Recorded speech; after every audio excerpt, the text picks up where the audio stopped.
Welcome back, prop builders. I did get a couple questions from people online to see if I could make a 1/12 scale barrels for them, because they cannot find the dollar store slime barrels that we have here in the States that we get in the Dollar Tree or the dollar store. I'm going to show you guys how to make these step by step, so let's just get right into it. Alright, so here we are at the first step, and what I have in front of you guys is a piece of 2-inch PVC pipe. I just had this laying out in the backyard, or in the yard. That's why it looks all grungy and dirty. You can go buy a new piece if you don't have just something laying around like this. But it is 2 inches, and what we're going to measure out is a 3-inch section. I'm going to go ahead and grab my ruler and my Sharpie. And as you guys could tell, maybe right here, I actually did an outline for another piece, so I'm going to cut that out. It's the same measurements. I'm just going to do 2 of them. So I'm going to go ahead and measure 3 inches.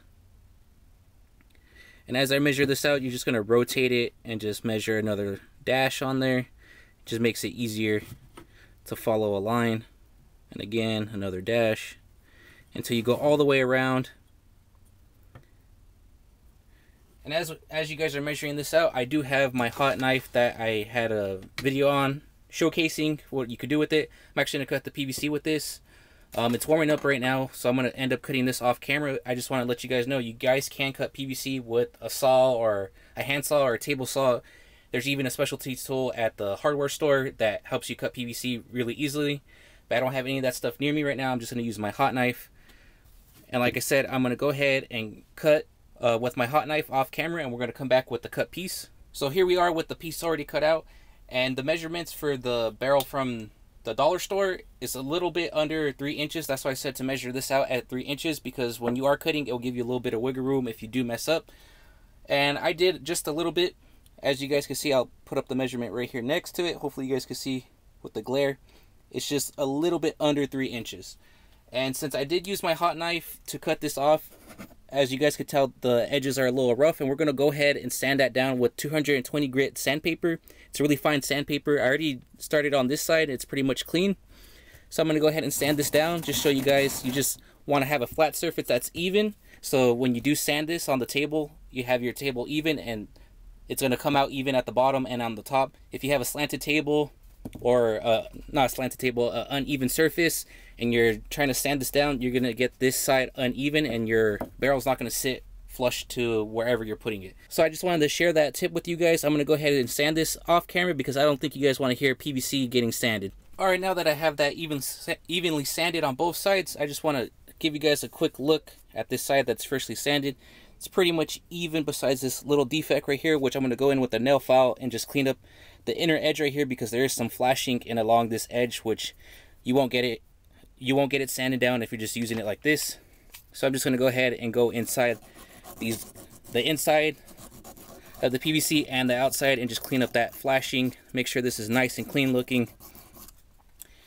And as well, I am going to sand the outside of this completely, just to kind of get rid of the dirtiness. Well, it's not going to really matter if it's dirty because it's going to get spray painted, but you do want to sand this because we're going to spray paint this. And if you want your spray paint to stick a little bit better, you want a sanded surface. You don't want it completely smooth with that factory finish. You want to get rid of that shininess off of it. You want to make it look almost matte. So I'm going to just use the same 220 grit sandpaper and go ahead and sand that off camera. Okay, now that we have that completely sanded, I'm just going to put that to the side, and we're going to move on to the next step. We're going to come back to this piece when we're ready to spray paint. Alright, so here we are in the next step. We have 2 end caps for that PVC pipe. They're both 2-inch test caps, also known as knockout plugs. You can find these at the hardware store for a couple cents each. I will put a picture down in the left hand corner so you guys could get a closer look at them. And they do have, I don't know if the camera could pick this up, they do have writing on them. I'm going to go ahead and take a piece of that 220 grit sandpaper that we're using to sand the other PVC, and I'm going to make sure I get rid of all these letterings and numbers. I'm going to also take off the stickers on the back of both of these, and then we'll be right back. Alright, now that I have it completely sanded, I also sanded the lip, the back of it, and the edge, because everything's going to get spray painted. One of these is going to be the bottom of the barrel, and the other one's going to be on the top. There's one little detail that the one from the store has. It has this little circle right here for the spout, and I wanted to add that detail, so I just grabbed some fun foam. It doesn't matter what color, probably better if it's black so it's easier to spray paint later on. I'm going to go ahead and just grab a hole punch and just stick the foam in there and just pop one of those pieces out. And then I'm just going to go ahead and crazy glue that right on the lid so it's going to have its own spout. I'm going to go ahead and glue that, and then we're going to move on to the next step. Alright, the last thing that we need to do before we even start painting is make the raised edges that come on the barrels that you buy from the dollar store. And so what I end up doing is buying some wire from the dollar store. It didn't say exactly what size it was. I just know it came in a 6-foot length. And I'm just going to use this to make those raised edges on this barrel. So I have this red wire that I got from the dollar store, again, I mentioned. And I'm going to go ahead and just wrap the base of it. I'm just trying to get the right size. Want to hold it and wrap it around. So all I'm doing is wrapping the wire around the base so I could get a nice measurement. And then I'm going to grab my wire cutters and go ahead and cut the circle out. So I'm going to go ahead and do that one more time. Again, I'm just going around the base of the PVC pipe so I could get this wire all the way around. And again, with my wire cutters, I'm going to go ahead and cut that out. So now that we have those rings, we're going to kind of make sure the shape is right.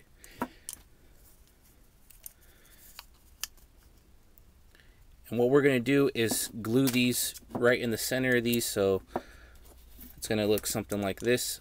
I'm just going to use hot glue for this. We're going to try to get them right there in the center. So, and then with these end pieces right here, since they don't really connect, you could either use hot glue to fill that gap, or if you know how to solder, you could get your soldering iron and just fill in the gap as well. But you do want to use some hot glue to attach it to the center securely. So that's what I'm going to do.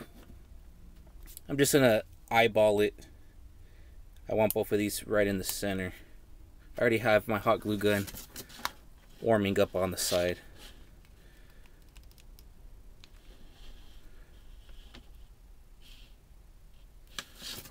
So like I said, I'm going to fill that gap in with my hot glue.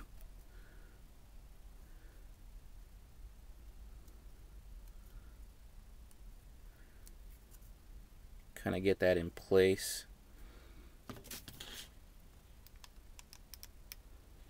You just want to make sure you're also having it nice and leveled so they're not lopsided.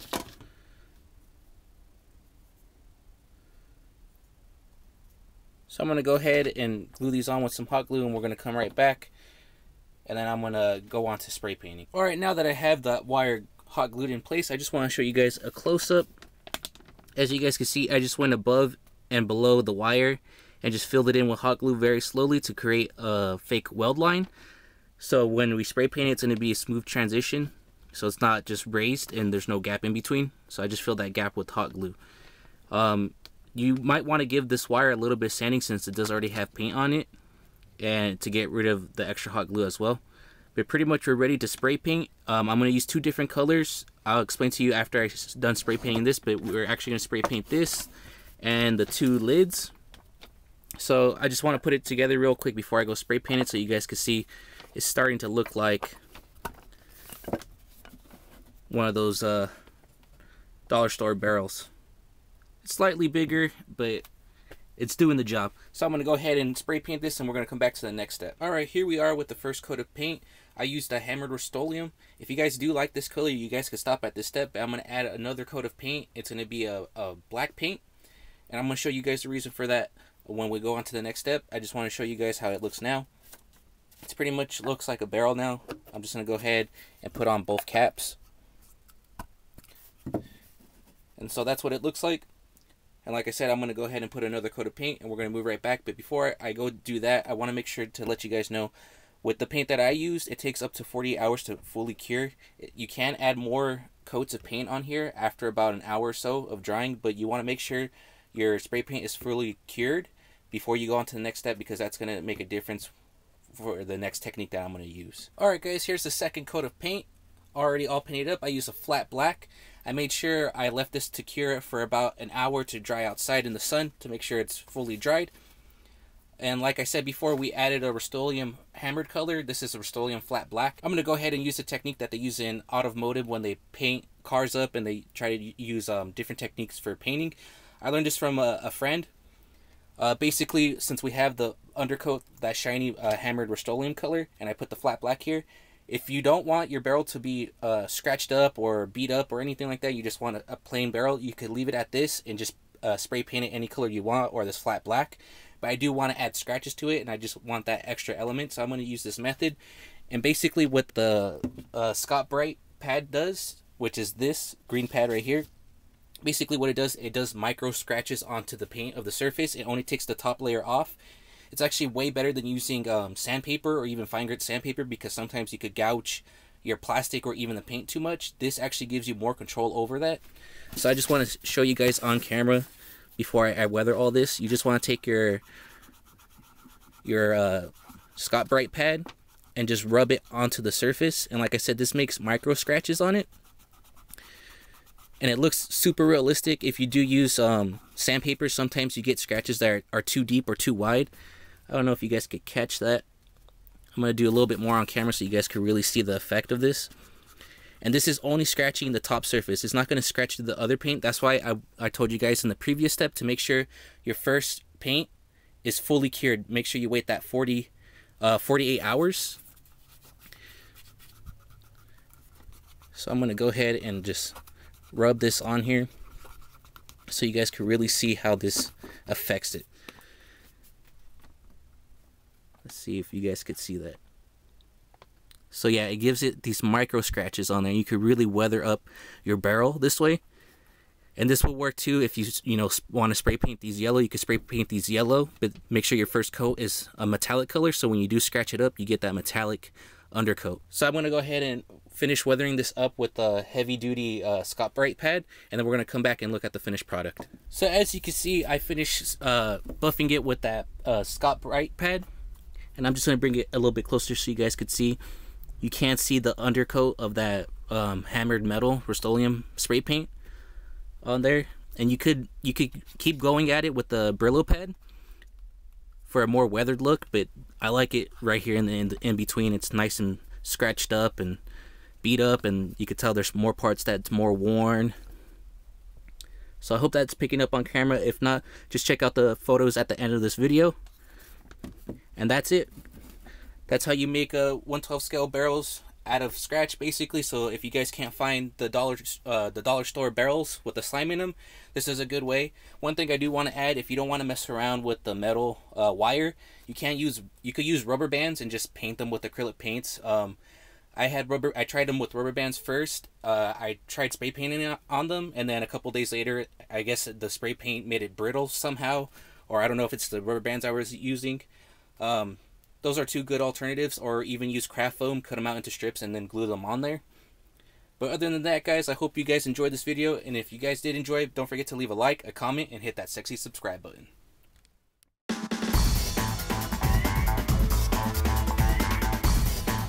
I did get some questions for people. Fuck. Welcome back, Dio Builders.